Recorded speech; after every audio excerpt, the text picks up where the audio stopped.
neļauj tam notikt ar tavu mutes veselību. Zobu caurums var pārvērsties par zobu sakņu kanālu tīrīšanu.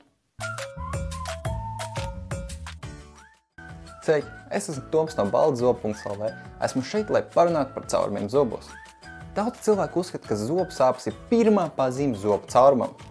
Diemžēl tas nav tik vienkārši. Lai gan daži caurumi var izraisīt sāpes vai diskomfortu, patiesībā biežāk neko nevar just.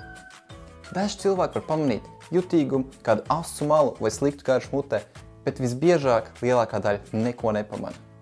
Jūs parasti to nemaz nezināt, kamēr zobārsts vai zobu higienists to jums nepasaka.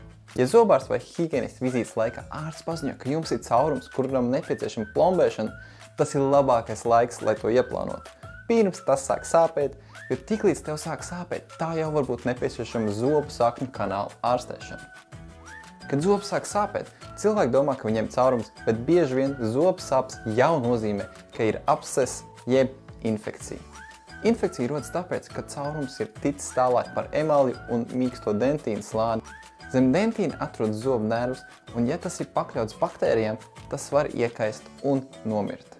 Vienīgā iespēja saglabāt zobu šajā situācijā ir sakņu kanāla ārstēšana vai tā izraušana. Bet, ja caurums bojājas tikai emalju un nav sasniedzis nākamo līmeni dentīna slāni, tad ir ieteicams veikt plombēšanu, lai pasargātu zobu no turpmākiem bojājumiem, karies izplatīšanos uz nākamo slāni, kas ir nervs. Atstājot caurumu ar karies uz zobiem pārāk ilgi, nelabojot zobus, karies noteikti izplatīsies uz nervu. Šis ir tas moments, kad sāks jūs sāpes, tāpēc būs nepieciešama sakņu kanāla ārstēšana, lai saglabātu zobu, kam vēlāk visticamāk sekos zobu kronis. Tāpēc es uzsveru, cik nozīmīgi ir negaidīt sāpes, lai salabotu zobu. Jo tiklīdz sāk just diskomfortu vai pulsējošu sajūtu, visticamāk caurums ir kļūst par nopietnu problēmu, kur nelīdzēs vienkārši plombēšana. Labā ziņa ir tā, ka karies var novērst ar labu ikdienas mutes kopšanas rutīnu un regulārām vizītēm pie zobārsta vai zobu higienista. Tāpēc pārliecinies, ka izmanto pareizu zobu tīrīšanas un diegošanas tehniku mājās.